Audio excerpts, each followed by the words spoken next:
Hello बच्चों, स्वागत है आपका मेरे channel pi M Parvinder Institute of Mathematics. और आज हम क्या शुरू करने जा रहे हैं, ये वीडियो हम बनाने जा रहे हैं आईटीएफ पर, इन्वर्स ट्रिग्नोमेट्रिक फंक्शन पर। ये क्लास 12 का सेकंड चैप्टर है यूनिट 1 का। तो इस पे आज हम फर्स्ट वीडियो बनाने जा रहे हैं। तो शुरू करते हैं बच्चों। तो इन्वर्स ट्रिग्नोमेट्रिक फंक्शन, शॉर्ट में आईटीएफ भी बोल देते हैं। इन्वर्स ट्रिग्नोमेट्रिक फंक्शन, नाम से ही पता चल रहा है ट्रिग्नोमेट्रिक फंक्शन का इन्वर्स। और इन्वर्स ऑफ अ फंक्शन क्या होता है, फंक्शन इन्वर्टिबल कब होता है, ये मैं अपने वीडियो में बता चुका हूँ, जहाँ पर हमने रिलेशन और फंक्शन पढ़ा था। तो मैं डिस्क्रिप्शन में लिंक दे दूंगा इस वीडियो के, आप जाके उसे देख लें कि इन्वर्स ऑफ फंक्शन क्या होता है। जैसे मैं एक एग्जाम्पल से बताता हूँ कि जैसे मैंने एफ एक्स लिया सिंपल एक्स स्क्वायर, और जी एक्स मैंने एक फंक्शन लिया रूट एक्स। ठीक है, ये दो अलग अलग फंक्शन है। अब मैं इनका कंपोजिशन निकालता हूँ। जैसे एफ ऑफ जी एक्स, तो ये सब हम पढ़ चुके हैं कि हम ये कैसे निकालते हैं कंपोजिशन। तो एफ ऑफ जी एक्स का मतलब होता है एफ जी एक्स, मतलब पहले यहाँ पर जी एक्स की वैल्यू रखो। जी एक्स की वैल्यू तो रूट एक्स है, तो यहाँ पे हमने रूट एक्स रख दिया। अब एफ ऑफ रूट एक्स के लिए हम ये इस्तेमाल करेंगे। अगर एफ एक्स एक्स स्क्वायर है तो एफ ऑफ रूट एक्स कितना हो जाएगा, रूट एक्स का स्क्वायर हो जाएगा इसके डेफिनेशन से। तो ये कट गया, तो हमारा आंसर आ गया एक्स। इसी तरह अगर मैं बच्चों जी एफ भी निकालूंगा तो ये भी मेरा एक्स आएगा। तो इस तरह के दो फंक्शन जो आपस में ऑपरेट होके हमें आंसर क्या दे, एक्स दे दें। जो इनपुट था वही आउटपुट दे दें, जो इनपुट था हमारा एक्स वही आउटपुट दे दें एक्स। तो ऐसे फंक्शन को बोलते हैं आपस में एक दूसरे के इन्वर्टिबल। तो यहाँ पर ये जो जी है ये एफ का इन्वर्स है, तो इसे हम ऐसे लिखते हैं एफ इन्वर्स। ये केवल एक नोटेशन है। ये क्या है, ये एक नोटेशन है। इससे बिल्कुल भी कंफ्यूज ना हो कि इसका मतलब 1/f है, सरासर गलत है। तो it is a notation of inverse of a function, केवल एक प्रकार का नोटेशन है ये दिखाने के लिए कि ये इसका इन्वर्स है। किसका, एफ का इन्वर्स है। एफ इन्वर्स क्या है, इन्वर्स ऑफ एफ। इसका मतलब ये है कि जब दोनों का कंपोजिशन लेंगे तो हमें आंसर मिलेगा एक्स। क्या मैं यहाँ से कंपोजिशन लूँ, क्या है मैं यहाँ से कंपोजिशन लूँ, आंसर आएगा एक्स। मतलब जो इनपुट था वही आउटपुट आएगा। तो ऐसा फंक्शन हमारा इन्वर्स फंक्शन कहलाता है। इन्वर्स होने की क्या कंडीशन थी, क्या कोई भी फंक्शन इन्वर्टिबल होता है, नहीं, हर फंक्शन इन्वर्टिबल हो ऐसा जरूरी नहीं होता। कब होता है कोई फंक्शन इन्वर्टिबल, ये सारे रिजल्ट हम पढ़ चुके हैं। फंक्शन को इन्वर्टिबल होने के लिए तो एफ इन्वर्स एग्जिस्ट करता है बच्चों। एफ इन्वर्स एग्जिस्ट करने का मतलब कि कोई फंक्शन हमारा एफ है तो इसका इन्वर्स केवल और केवल एग्जिस्ट करेगा। हमें इन्वर्स मिल सकता है कब, जब ये जो फंक्शन है एफ क्या हो, 1 और ऑन टू दोनों हो। तो ये नेसेसरी एंड सफिशिएंट कंडीशन है कि किसी फंक्शन का इन्वर्स एग्जिस्ट करेगा। तो किसी फंक्शन का इन्वर्स हमें मिल जाएगा, उसकी कंडीशन क्या है, बेसिक शर्त क्या है कि वो फंक्शन कैसा होना चाहिए, 1 भी हो और ऑन टू भी हो। अगर 1 हुआ ऑन टू नहीं हुआ तो इन्वर्स नहीं मिलेगा, या 1 नहीं हुआ ऑन टू हो गया तो भी नहीं। दोनों एक साथ हो जाए 1 और ऑन टू तो फंक्शन होता है इन्वर्टिबल। इस केस में हम फंक्शन को बोलते हैं इन्वर्टिबल। मतलब हम उसके लिए एक इन्वर्स फंक्शन निकाल सकते हैं, एक उल्टा फंक्शन हम वहाँ से निकाल सकते हैं। जैसे ये सेट ए है, ये सेट बी है, और यहाँ से यहाँ एक फंक्शन है एफ, और ये 1 अगर ये फंक्शन 1 ऑन टू है तो हम बी से ए में एक नया फंक्शन बना सकते हैं, एफ इनवर्स उसे बोलते हैं, जो मेरे को वही आंसर देगा। अगर ये एक्स पे मुझे वाई वैल्यू दे रहा था तो ये एफ इनवर्स मुझे वाई पे एक्स वैल्यू देगा। तो एक उल्टा नियम हम बना सकते हैं, फंक्शन मतलब एक रूल हम बना सकते हैं। कब बना सकते हैं, जब ये फंक्शन 1 ऑन टू हो। तो इनवर्स होने की जो कंडीशन है वो है 1 ऑन टू, और वही इसके लिए एक बेस का काम करेगा कि ट्रिग्नोमेट्रिक फंक्शन अब इन्वर्टिबल होते हैं कि नहीं, क्या हम उसके लिए एक नया रूल बना सकते हैं। तो इन जनरल ट्रिग्नोमेट्रिक फंक्शन इन्वर्टिबल नहीं होते, पहली चीज इन जनरल। ठीक है, T functions are neither 1 nor onto. Trigonometric function बच्चों 1 और ऑन टू नहीं होते। 1 मतलब जो अलग अलग वैल्यू पे अलग अलग वैल्यू ले, ये नहीं कि एक ही बहुत सारे पॉइंट पे। जैसे साइन एक्स है हमारा, तो साइन एक्स हम देखते हैं 0 पे भी 0 वैल्यू ले लेगा, साइन हमारा पाई पे भी 0 वैल्यू ले लेगा, साइन 2 पाई पे भी 0 वैल्यू ले लेगा। तो कितने सारे पॉइंट हमें एक ही इमेज दे रहे हैं, 0 पाई 2 पाई, ये सारे हमें क्या आंसर दे रहे हैं, ये 0 ही आंसर दे रहे हैं। तो ये फंक्शन 1 नहीं है। ये फंक्शन ऑन टू भी नहीं है। ऑन टू कब होता है फंक्शन, जब ये जो हमारा सेट है ये पूरा का पूरा फिल हो जाए। तो जो साइन एक्स है बच्चों वो -1 और +1 के बीच की वैल्यू लेता है, -1 से +1, मतलब साइन एक्स की वैल्यू -1 से छोटी नहीं हो सकती और +1 से बड़ी नहीं हो सकती। तो +1 के बाद की सारी वैल्यू छोड़ देता है, -1 से पहले की सारी वैल्यू छोड़ देता है। बहुत अच्छे से मैंने वीडियो में बताया है अपना रिलेशन फंक्शन में, आप एक बार देख लें। तो फिलहाल टी फंक्शन हमारे ना तो 1 1 होते हैं ना ऑन 2 होते हैं। जब ये 1 1 ऑन 2 होते ही नहीं, टी फंक्शन मतलब basically trigonometric function sine x, cos x, tan x, sec x, cot x और कॉस एक्स, ये 1 1 ऑन 2 नहीं होते। बेसिकली हम ये कह सकते हैं कि नॉट इन्वर्टिबल, नॉट इन्वर्टिबल कहाँ पर इन्वर्टिबल नहीं होते? In their natural domain, their natural domain and codomain, domain and codomain. Natural domain और कोडोमेन क्या है? जो इनके अपने डोमेन है। जैसे साइन फंक्शन का डोमेन क्या है? साइन फंक्शन का डोमेन होता है बच्चों, साइन एक्स का जो डोमेन होता है वो होता है रियल नंबर, कोई भी रियल नंबर हम दे सकते हैं। और इसका जो कोडोमेन होता है वो होता है बच्चों इसका, वो भी -1 से +1 होता है। ये इसकी रेंज हो गई, ये यहाँ तक वैल्यू लेता है। और कोडोमेन तो हम इससे बड़ा और कुछ भी बना सकते हैं, इससे बड़ा रियल भी बना सकते हैं। तो बेसिकली कोई भी ट्रिग्नोमेट्रिक फंक्शन अपने डोमेन में 1 1 ऑन 2 नहीं होता। 1 1 ऑन 2 नहीं होता तो फिर भाई कैसे हम इसका इन्वर्टिबल डिफाइन करें, क्योंकि 1 1 ऑन 2 फंक्शन होना तो जरूरी है इन्वर्टिबल के लिए। तो अगर हम डोमेन और कोडोमेन को क्या कर दें, रिस्ट्रिक्ट कर दें। जैसे मैं साइन एक्स के ग्राफ से थोड़ा सा समझाऊँ, ग्राफ आपको पता होने चाहिए। ये साइन एक्स का ग्राफ है इस तरीके से, ठीक है। ये हो गया 0, यहाँ पे हो जाएगा π/2 90 डिग्री, यहाँ पाई हो जाता है, यहाँ 3π/2 और फिर यहाँ पे 2π इस तरीके से, और यहाँ पर -π/2 एंड सो ऑन। तो बच्चों अगर मैं किसकी ये साइकिल ले लूँ -π/, ये वाली ये साइकिल यहाँ तक, बस यहाँ तक -90 से +90 तक, तो -90 से +90 तक साइन ने क्या करा, अपनी सारी फंक्शन की वैल्यू ले ली, जो भी वो ले सकता था, -1 और +1। तो अगर मैं डोमेन को रिस्ट्रिक्ट कर दूं -90 से +90 तक, मतलब मैं केवल यही इनपुट दूं, तो जो मेरा फंक्शन है साइन एक्स है, ये मेरे को वैल्यू दे देगा -1 से +1। तो कहने का मतलब ये है कि इस वाले पार्ट में, इतने पार्ट में ये मुझे सारी वैल्यू देगा और एक वैल्यू एक ही बार देगा। मतलब इसमें ये फंक्शन 1 1 बन जाएगा और ऑन 2 भी बन जाएगा, क्योंकि मैंने कोडोमेन इतना ले लिया है तो रेंज के बराबर आ गया। तो ये सारी की सारी वैल्यू फेल हो जाएंगी, तो इस रेंज में ये 1 1 ऑन 2 हो जाएगा। या फिर मैं अगली साइकिल ले लूँ, यहाँ से 90 से कहाँ तक ले लूँ, 3π/2 तक, 270 तक, या मैं ये दूसरी वाली साइकिल ले लूँ, तो इसमें भी यही काम करेगा साइन एक्स क्या। या फिर मैं क्या करूँ, 3π/2 से 3π/2 तक की साइकिल ले लूँ, तो इसमें भी मेरे को यही आंसर देगा, ये -1 से +1। या मैं इधर नेगेटिव में -π/2 से -3π/2, मतलब कोई भी हम एक ऐसी साइकिल ले लें इस तरीके की, π/2 से 3π, 3π से 5π, इस तरह की साइकिल में ये हमेशा क्या रहेगा, 1 1 ऑन 2 रहेगा। लेकिन पूरे आर में ये कभी भी 1 1 ऑन 2 नहीं रहेगा। तो अगर हम ट्रिग्नोमेट्रिक फंक्शन के डोमेन को रिस्ट्रिक्ट कर दें, छोटा कर दें, ऐसा कर दें कि उसमें फंक्शन एक बार पे एक ही वैल्यू ले और जितनी उसकी वैल्यू पॉसिबल है रेंज वो सारी की सारी ले ले, तो फिर ये इन्वर्टिबल हो जाएंगे उस रिस्ट्रिक्शन में। इन जनरल नहीं होते, लेकिन अगर हम रिस्ट्रिक्ट कर दें तो ये 1 1 ऑन 2 हो जाएगा। जैसे हम बोले साइन एक्स जो है, जो फंक्शन है साइन, -90 से +90 में ये 1 1 ऑन 2 है, ठीक है। इसी तरह π/2 से 3π/2 में भी 1 1 ऑन 2 है, 3π/2 से 5 में भी। तो बहुत सारी हमारे पास ब्रांचेस हैं, इसमें से एक ब्रांच को हम प्रिंसिपल ब्रांच कहते हैं, उसे हम चूज कर लेते हैं। तो बच्चों ये जो हमारी ब्रांच है ये हमारी प्रिंसिपल ब्रांच है। ये हम अगर चूज कर लें, बहुत सारी हैं, किसी एक को पिक कर लिया, इसको पिक कर लिया, तो ये हमारी प्रिंसिपल ब्रांच कहलाती है, ठीक है। तो साइन एक्स की प्रिंसिपल ब्रांच ये हो गई, या इसका प्रिंसिपल डोमेन हो गया, इसमें ये फंक्शन 1 1 ऑन 2 होगा। अब इसमें ये वैल्यू लेगा, तो इसमें जो ये वैल्यू लेगा वो इसकी प्रिंसिपल वैल्यू होती है, इससे बाहर ना चली जाए। तो अभी हम साइन की बात कर रहे थे, अब हम इसका इन्वर्स डिफाइन कर सकते हैं। कैसे? अगर हम साइन एक्स का डोमेन, तो यहाँ पे मैंने ये चार्ट बना दिया है, तो साइन एक्स का इन्वर्स एग्जिस्ट कर जाएगा और इसे ऐसे लिखेंगे बच्चों, ये है इन्वर्स ऑफ साइन। इसे पढ़ा जाता है आर्क ऑफ साइन भी पढ़ा जाता है, आर्क साइन या इन्वर्स ऑफ साइन। तो इन्वर्स ऑफ साइन ही पढ़े, मतलब साइन फंक्शन का ये क्या है, इन्वर्स है। तो इसका मतलब पहले तो दिमाग में ये क्लियर कर लेंगे कि इसका मतलब ये बिल्कुल भी नहीं है 1/sin x। अगर आप ऐसा समझते हो तो ये आपकी भूल कही जाएगी, इसमें मेरा कोई दोष नहीं है। या फिर इसका मतलब साइन इन्वर्स का मतलब 1/sin x नहीं है। हाँ, कब होगा 1/sin x? अगर हम ऐसे लिख रहे हैं, जब पावर पूरी -1 होती है तो इसका मतलब होता है बच्चों 1/sin x।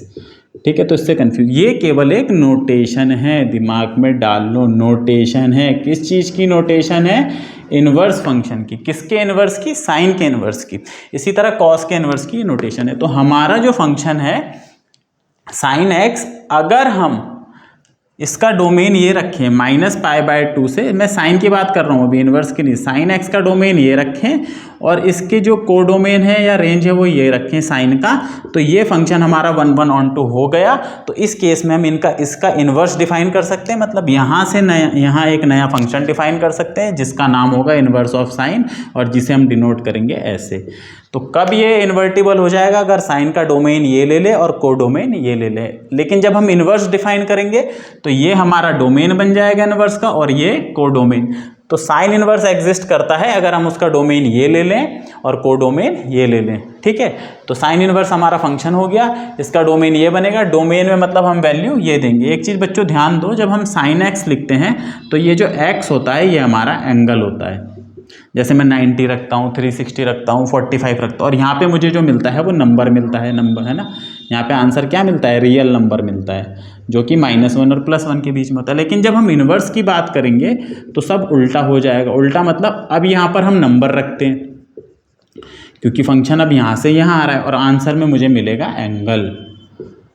ठीक है, आंसर में मिलेगा एंगल। इस चीज़ का ध्यान रखना। तो जब हम इन्वर्स डिफाइन कर रहे हैं तो -1 से +1 इसका डोमेन बन गया और ये इसकी रेंज बन गई। तो इसमें ये फंक्शन हमारा 1/(1/2) है और ये प्रिंसिपल रेंज है, और इसके अंदर जो हमें वैल्यू मिलेगी, इससे बाहर नहीं, इसके अंदर जो वैल्यू मिलेगी वो उसकी प्रिंसिपल वैल्यू होगी। वो उसकी क्या होगी? Principal value. जैसे हमसे पूछा जाए कि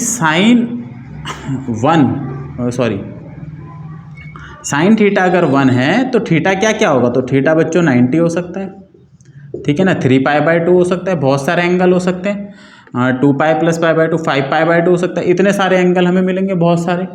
लेकिन इनमें से वो एंगल जो इसमें लाई करेगा इसका प्रिंसिपल वैल्यू कहलाएगी। जैसे π/2 इसमें लाई कर रहा है तो ये इसकी प्रिंसिपल वैल्यू होगी। तो प्रिंसिपल वैल्यू का मतलब है जो हमें इसके अंदर मिलेंगे तो वो होंगे इसकी प्रिंसिपल वैल्यू। तो हमें प्रिंसिपल वैल्यू ही निकालनी होगी, हमें वो आंसर नहीं देने जो उसके बाहर लाई कर रहे हैं, क्योंकि अब हम इन्वर्टिबल फंक्शन पढ़ रहे हैं। तो अब इन्वर्टिबल के लिए क्या हो गया?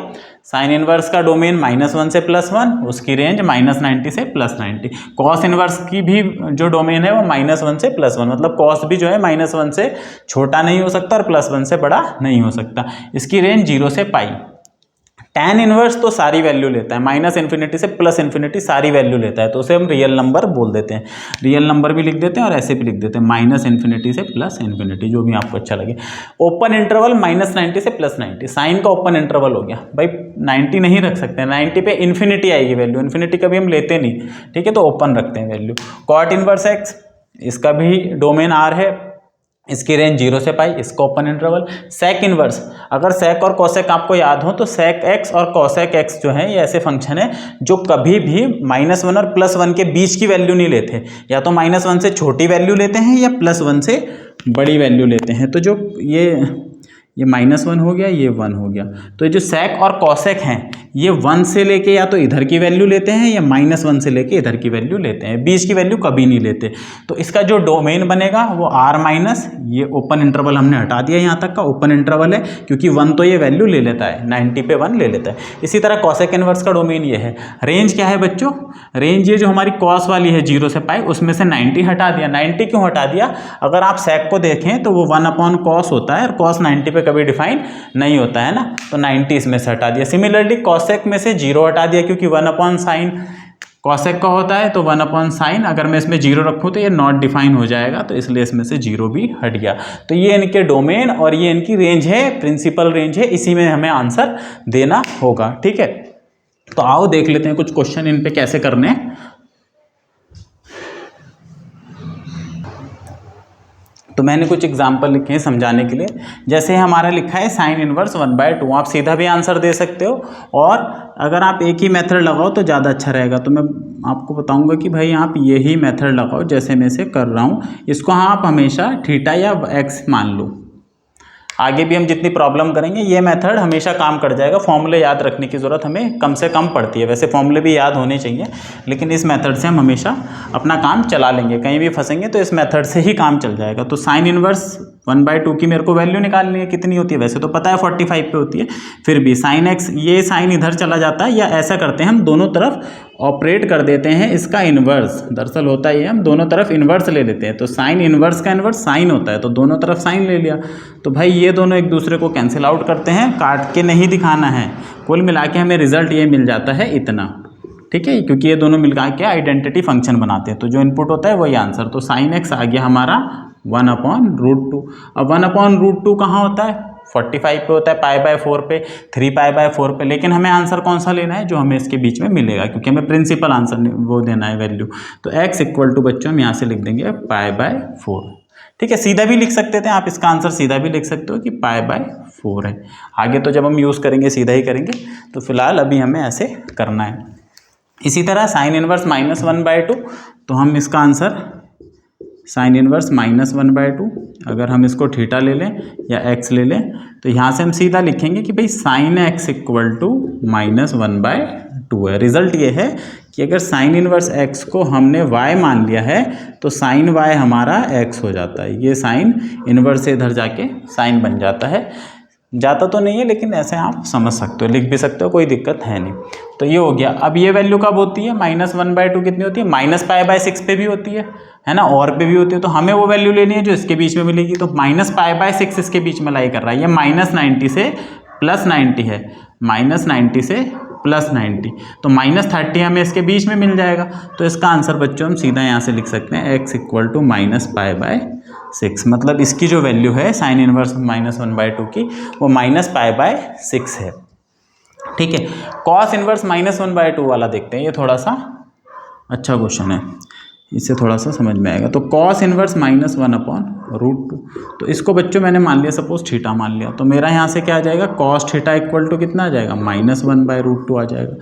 अब कॉस की वैल्यू -1/√2 कितने पे होती है, हम देख सकते हैं, माइनस पे नहीं होती कि कहीं cos -45 लिख दो, नहीं, cos पे तो माइनस प्लस का कोई फर्क नहीं पड़ता। माइनस पे भी cos कैसी वैल्यू देता है, प्लस की वैल्यू देता है। तो हम इसको लिख देते हैं पहले 1/√2 को cos थीटा। 1/√2 तो हमें पता है कितने पे होती है, तो 45 पे होती है। अभी हमें माइनस हटाना है, माइनस अंदर लेके जाएंगे। तो माइनस कैसे जाएगा इसमें, cos में, इसको क्या करते हैं, ये वाला रिजल्ट लगाते हैं कि cos π - cos थीटा होता है। मतलब अगर आपको cos का माइनस हटाना है, तो ये जो वैल्यू है ये 180 से माइनस करनी पड़ती है। तो इसे लिख दें हम cos π - π/4। तो थीटा हमारा कितना आ गया, थीटा आ गया भाई, ये दोनों कंपेयर हो गया, cos और cos हट गया, तो ये 3π/4 बन गया। तो क्या 3π/4 हमारा इसमें मिलेगा हमें, हाँ मिल जाएगा। तो हम इसका आंसर 3π/4 दे सकते हैं ना। 0 से 180 के बीच में है, और ये वैल्यू हमारी तो 135 डिग्री आ रही, तो हमें इसके बीच में मिल गया। सीधा सीधा वैल्यू रख के भी सॉल्व कर सकते हैं और वैसे भी सॉल्व कर सकते हैं। जैसे ये है cos inverse 1/2 + 2 times sine inverse 1/2। तो आप यहाँ पे सीधा वैल्यू भी रख सकते हो भाई, cos इनवर्स 1/2 की वैल्यू क्या होती है, π/3, यहीं से देनी है, इसके बाहर देनी नहीं। और 2 टाइम्स साइन इनवर्स 1/2 की साइन की होती है π/6 पे। तो बच्चों ये 3 आ गया, तो ये हो गया π/3 + π/3, तो ये हो गया 2π/3। अब इस पे कुछ और रिजल्ट करते हैं और क्वेश्चन करते हैं जो इम्पोर्टेंट है।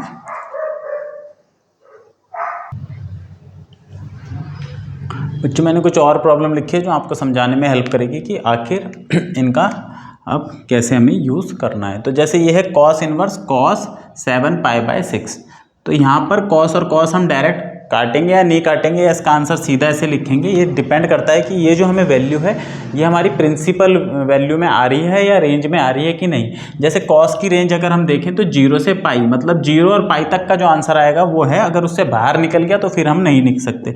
तो 7π/6 तो बच्चों बड़ा है π से, 180 से बड़ा है भाई, ये ऊपर वाला नंबर बड़ा हो गया तो 1 पॉइंट समथिंग आएगा, इससे बड़ा होगा, मतलब ये आंसर बाहर जा रहा है। तो हम इसे सीधा नहीं काट सकते, इससे इसे हम नहीं काट सकते, ठीक है। तो अभी क्या करना पड़ेगा, इसमें रेंज में लाना पड़ेगा। तो हम कौन सा फॉर्मूला लगा सकते हैं, cos π - थीटा क्या होता है, -cos थीटा होता है। है ना, सेकंड क्वाड्रेंट में। भाई पाई माइनस थीटा का मतलब है कि हम सेकंड क्वाड्रेंट में, सेकंड में कॉस क्या होता है, नेगेटिव होता है। कॉस प्लस में कहाँ पे होता है, ऑल स्टूडेंट टेक, या तो फोर्थ में होता है या फर्स्ट में होता है, फोर्थ में या फर्स्ट में। तो एक रिजल्ट ये भी है कि cos 2 pi minus theta equal to cos theta, ये फोर्थ क्वाड्रेंट में आ गए हम। तो हम यहाँ पर क्या रिजल्ट यूज़ करेंगे, कॉस इनवर्स, मतलब हमारी इस वैल्यू पे कोई फ़र्क नहीं पड़ना चाहिए। तो इसे हम 7 पाई बाय 6 को कैसे लिख सकते हैं, 2 पाई माइनस 5 पाई बाय 6। ठीक है, वही हो जाएगा 6 2 जा 12, 12 में से 5 गया 7, 7 पाई अपॉन 6, तो वही आ गया, कोई फ़र्क पड़ा नहीं। कुल मिला के ये जो हमारी वैल्यू होती है बच्चों, 7 पाई बाय 6 पे जो कॉस वैल्यू देगा, केवल वही नहीं है, और भी बहुत सारी वैल्यू है। यही आंसर ये 5 पाई बाय 6 पे भी देगा। तो हमें इसको वहाँ पे लेके जाने हैं जो इसमें फिट बैठ जाए। जो 7 पाई बाय 6 पे वैल्यू देगा कॉस, वो 5 पाई बाय 6 पे भी देगा। तो हमें कौन सी वैल्यू लेके आनी है, जो इसमें आ जाए, है ना, क्योंकि ये पीरियोडिक फंक्शन है, बहुत सारी वैल्यू लेंगे, बार बार लेंगे, तो हमें वो वैल्यू ढूंढ के लानी है जो इसके अंदर आ जाए। तो मैंने इसको ऐसे लिख दिया 2 पाई माइनस थीटा, क्योंकि कॉस 2 पाई माइनस थीटा कितना होता है, कॉस थीटा होता है। तो ये 2 पाई माइनस थीटा, ये हमारा थीटा का काम कर रहा है, तो इसका आंसर हो जाएगा cos inverse cos 5 pi by 6। तो अब ये जो एंगल है ये पाई से छोटा हो गया, ऊपर वाली वाली छोटी 5 है ना, तो ये छोटा हो गया भाई 5 अपॉन 6 पाई, तो पाई से छोटा हो गया। ऐसे देख सकते हो, 6 इधर ले जा लो, तो अब ये कैंसिल हो जाएगा, तो इसका आंसर आएगा 5 पाई बाय 6, क्योंकि हमें प्रिंसिपल वैल्यू देनी है। ठीक है, 7 पाई बाय 6 नहीं होगा इसका आंसर, इसका आंसर 5 पाई बाय 6 होगा। अब बच्चे से करके आ जाते हैं गलत, 7 पाई बाय 6, ऐसे गलती नहीं करनी है, आपको प्रिंसिपल वैल्यू ढूंढनी है उस रेंज में से। तो इसका ध्यान रखना है कि हमारा आंसर उस रेंज में लाई करे, उससे बाहर ना निकल जाए। ठीक है, इसी तरह क्या हम यहाँ पे साइन और साइन कैंसिल कर सकते हैं, नहीं कर सकते, क्योंकि जो 3 पाई बाय 5 है, 3 पाई बाय 5 का क्या मतलब है, 3 इंटू 180 अपॉन 5, 5 3 जा 15 और 5 6 जा 30, तो 108 हो गया, तो 90 से बाहर निकल गया। तो इसका मतलब हम इसे सीधा नहीं काट सकते, तो लेके आएंगे रेंज में। तो रेंज में लाने के दो तरीके हैं भाई, सेकंड और फर्स्ट में साइन पॉजिटिव होता है, तो देख लेते हैं किस में हमें आंसर मिलेगा। तो साइन का एक फॉर्मूला होता है sine pi minus theta, sine pi minus theta sine theta होता है, क्योंकि ये सेकंड क्वाड्रेंट में। ये सारे फॉर्मूले आपको पता होने चाहिए भाई, नहीं तो क्लास 11th का भी वीडियो देखें, ऐसे काम नहीं चलेगा कि रट्टा मार लिया। तो इसको हम लिख सकते हैं पाई माइनस पाई बाय, नहीं पाई बाय 5 लिखेंगे तो गलत हो जाएगा, इसको लिख सकते हैं 2, एक मिनट में क्वेश्चन चेक कर लो मैंने 5 सही भी लिखा है कि नहीं। हाँ ठीक है, तो 3 पाई बाय 5 है, तो पाई माइनस, हाँ यहाँ पे अगर हम 2 ले लें तो हमारा काम बन जाएगा। 5 1 जा 5, 5 में से 2 गया 3 बच जाएगा। तो अब ये जो 2 पाई बाय 5 है, 2 पाई बाय 5, क्या ये इस रेंज में लाई कर जाएगा? वैसे तो कर जाएगा, आपको दिखना चाहिए, नहीं तो आप इसे ऐसे 90 में चेंज करके देख लो कि 90 से छोटा आ रहा कि नहीं आ रहा। 36 डिग्री आ गया, तो हाँ भाई ये लाई कर जाएगा। तो बस अब इसे हम ऐसे लिख सकते हैं साइन इनवर्स, और sine 180 minus theta sine theta हो जाता है, तो इसको हम ऐसे लिख देंगे 2 पाई बाय 5। तो ये साइन और साइन खत्म, तो आंसर आ गया 2 पाई बाय 5। तो इस तरीके से कभी भी इसे डायरेक्ट नहीं काट देना है, अगर रेंज में है आंसर। हाँ अगर यहाँ पे पाई बाय 5 होता, सिंपली पाई बाय 5 होता, तो ऑलरेडी हमारा आंसर रेंज के अंदर लाई कर रहा है 18 डिग्री, जो इसके बीच में हमें मिल जाएगा। तो हम इसे कैंसिल आउट सीधा सीधा कर सकते थे, और तब इसका आंसर हम पाई बाय 5 लिख सकते हैं। तो हमें ये ध्यान रखना होगा जब दोनों फंक्शन इनवर्स होंगे एक दूसरे के, कि हम डायरेक्ट उन्हें कैंसिल नहीं करेंगे, हम ये देखेंगे कि हमारा आंसर रेंज में है कि नहीं। अगर रेंज में है तो ठीक है, बहुत अच्छी बात है, नहीं है तो रेंज में लेके आएंगे। जैसे ये थर्ड वाला क्वेश्चन है कि tan inverse tan 7 pi by 6, तो tan inverse tan 7 pi by 6। तो अगर हम tan की रेंज देखें तो -90 से +90, ये तो बाहर निकल गया, तो इसको कैसे लेके आएंगे? तो इसमें हम फॉर्मूला लगा सकते हैं, बहुत सारे तरीके हैं, अकॉर्डिंग टू एंगल हम कैसे लाएं। तो अभी यहाँ पे जो हम लगा सकते हैं tan 180 प्लस थीटा का लगा सकते हैं, tan pi plus pi by 6। अब ये भाई आपको रिजल्ट प्रैक्टिस करनी पड़ेगी, अगर आप 11th ऐसे टाइम पास करके आए हैं तो अब आपका काम नहीं चलने वाला।